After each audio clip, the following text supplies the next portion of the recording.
Hello everyone.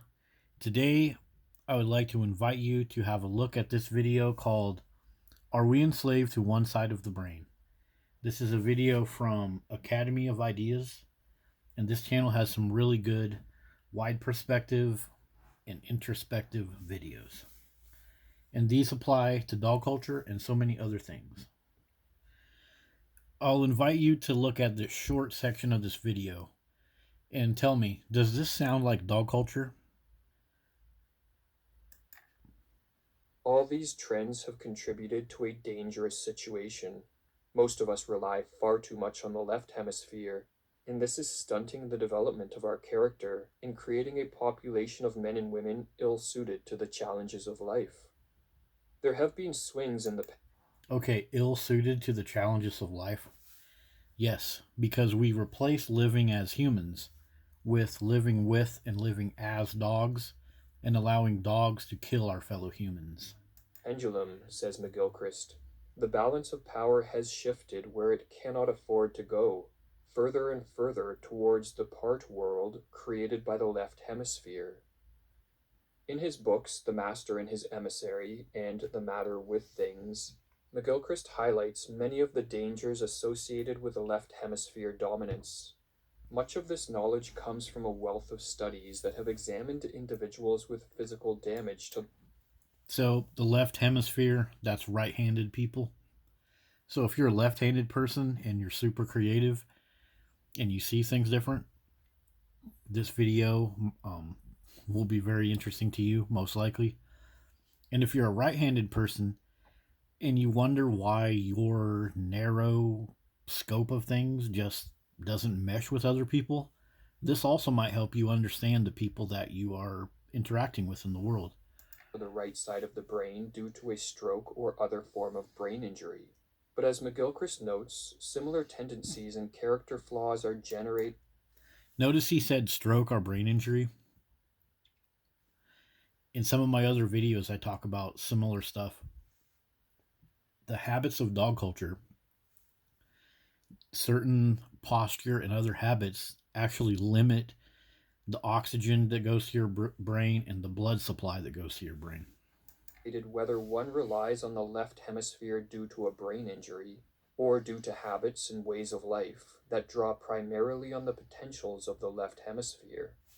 One problem Dog associated pictures. with Dog left pictures. hemisphere dominance is that the more we deploy the narrow form of attention that is used for manipulating the world, the more we look at the world as composed of objects to be exploited. The natural world becomes. Isn't that how dog owners look at the world?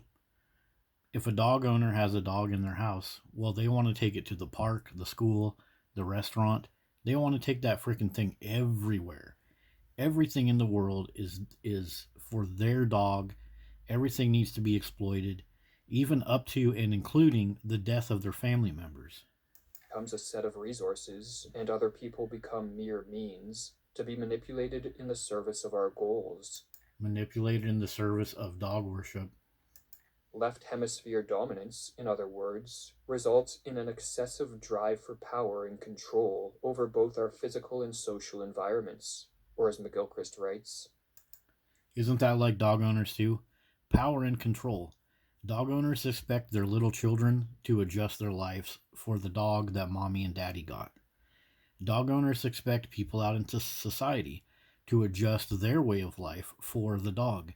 They want to control everything. They think also that they have some kind of magical control over their dog through training and treats and special food. Yet they really don't have control, they just think they do.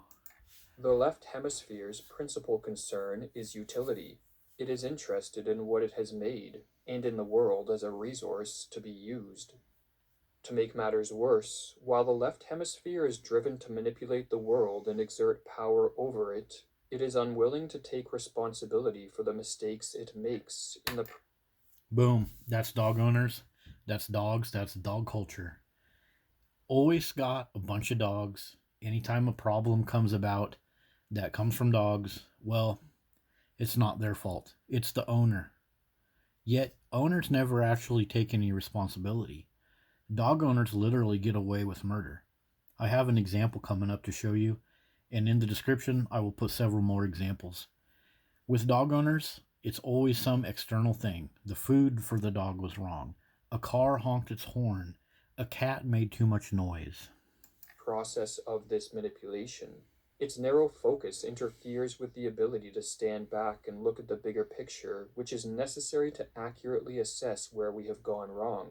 Or, as McGilchrist explains, the left hemispheres is the willful consciousness, the one that makes things happen. Its purpose is clear: action towards a target that is center stage, taking possession of what is in full vision. But unfortunately, it knows remarkably little about all the rest. So when things outside its ken happen, they logically Yeah, dog owners literally are freaking idiots. They don't know jack shit. They don't care one little fucking bit about all the stuff that their dog brings into the world. They're just narrowly focused on, my puppy is the best one ever, and he would never do that until the day that he does. The same thing with dogs. Dogs have a narrow focus on, they want food and they want attention and whatever they have to do to get it. And then if something goes wrong, it's always someone else's responsibility. So now over to our example. This is one of literally thousands, probably millions. This is the mother of the baby boy that was mauled to death. She's going to speak, and her goofy boyfriend or whatever, he's going to speak. So watch what he says. Or listen what he says, I guess. Left my son with a 13-year-old girl. It's pure and utter belligerence. So this dude is blaming a 13-year-old girl, but it was 3 pit bulls that killed his son. So this is the same thing as that right brain, left brain thing. He's not looking at this in a wide perspective.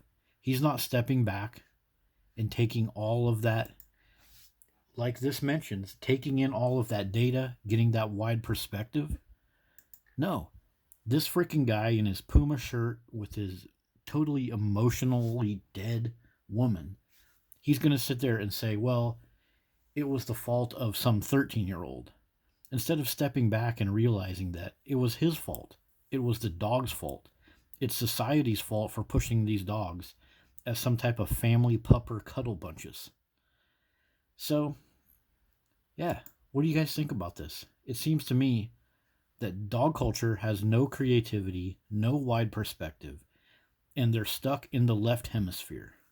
They're not using the right hemisphere to step back and really, like they say, they know little bit about all the rest. Like, how did that kid get into a room with 3 pit bulls? The pit bulls busted the door down. The door was already damaged by pit bulls. Society pushes pit bulls. Society says that pit bulls are good around kids. They're not looking at any of that stuff. They're looking at this narrow tunnel vision scope. Like, like they're looking through this pen. This is where their eyeball is, and they're just looking at the dead toddler, and they're blaming the 13-year-old. And there it is. It's always someone else's responsibility. So yeah, what do you guys think? I hope you get a chance to watch this video. This really explains some of the ridiculous thinking of dog culture. This really explains why dog owners seem so dense and so narcissistic and just so subhuman. See you guys later.